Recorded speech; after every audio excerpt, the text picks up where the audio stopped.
Oi, pessoal, tudo bom com vocês? Sejam bem-vindos ao meu canal Escrever e Viver. Meu nome é Anderson, eu sou linguista e trouxe para vocês aqui uma reflexão sobre língua e a nossa própria voz. A importância de saber usar a língua muito bem para que a nossa voz na sociedade seja ouvida. Língua, pessoal, é poder. Eu vou inclusive gravar um áudio aqui sobre isso depois. Ela é falada em um estado, por exemplo, e não em outro. Variações, mesmo no caso de uma língua, por exemplo, inglês, né? Mesmo assim, a variação em um lugar em relação a outro, a um país em relação a outro. E também a variação dentro de um próprio país. São as variações aí regionais, faladas, né? Que no caso do Brasil aí variam de estado para estado. E você precisa entender isso muito bem, porque você, como falante da própria língua, você parte de uma estrutura social. A língua ela vem, em um primeiro momento, para organizar o nosso pensamento. Ela faz parte de uma estrutura social. Tem toda uma relação entre língua, discurso e sociedade, né? Num movimento aí que vai e vem em relação ao que a gente pensa, em relação ao que a gente faz, em relação ao que a gente diz.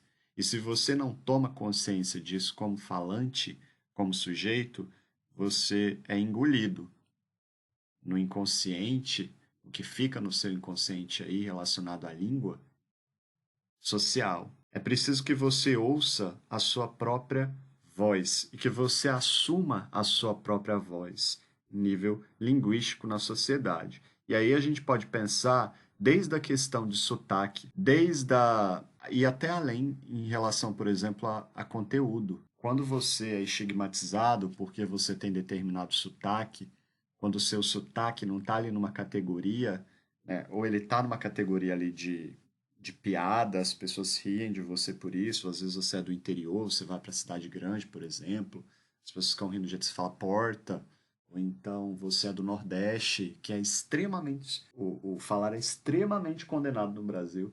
Você precisa ter consciência disso e se impor, porque isso são preconceitos, né, construídos socialmente.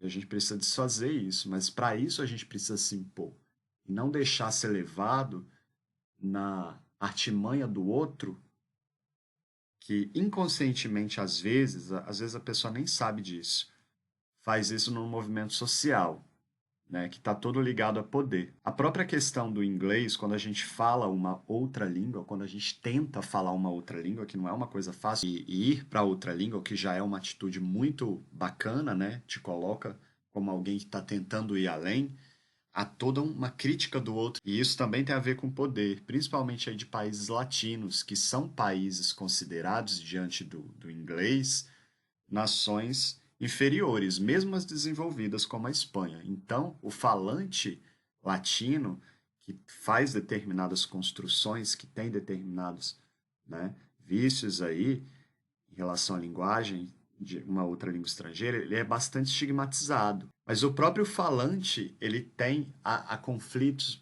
entre o próprio falante nativo. Então a gente não pode tomar essa noção da fluência nessa coisa de, principalmente da coisa do erro, né? Ah, mas eu tô te corrigindo. O que que tem por trás disso?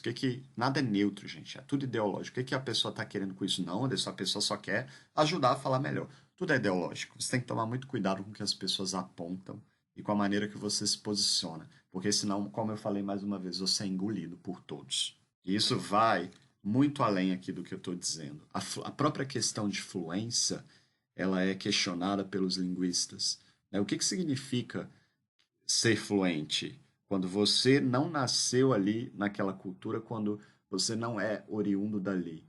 O seu pensamento, o seu primeiro momento de constituição de você ali como sujeito, ele vem daquela língua que você fala. Quando você vai para uma outra esfera cultural, você ainda vai guardar um pouco disso. Então isso é bastante ideológico. A gente não tem que ter vergonha porque, por exemplo, o nosso inglês ele não é perfeito, taranã, ou se o seu inglês não for tão fluente, sei lá, e você não ficar com essa paranoia de ficar buscando se aproximar do nativo. Eu não quero dizer com isso que você não deve melhorar, não é isso.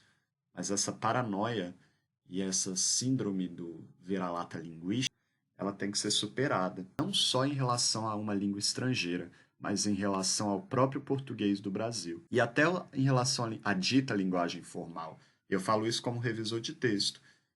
Os gêneros textuais, mesmo para o caso de textos formais, eles são híbridos. Há pesquisas científicas que apontam que essa coisa da linguagem rígida, de que há uma coisa ali rígida, inatingível, que ninguém consegue, que o revisor que vai fazer, isso não existe, gente. A oscilação de linguagem dentro, mesmo de textos formais, eu já falei isso aqui. Há pesquisas que comprovam isso. Então, é claro que você pode melhorar a linguagem, você pode buscar a formalidade, mas você tem que tomar muito cuidado com isso, com o que você espera disso.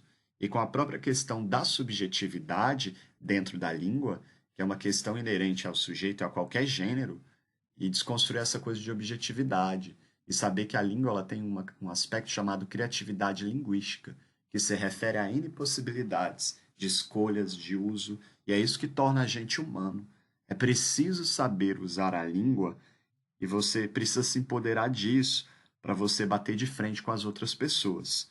Elencar argumentos, organizar o seu pensamento e se impor socialmente, porque viver é basicamente isso, né? Se isso não é feito, como eu disse, você é tomado pelo inconsciente, pelo movimento da língua, né? Que permeia aí a sociedade em relação ao discurso. Nada é neutro, tudo é ideológico.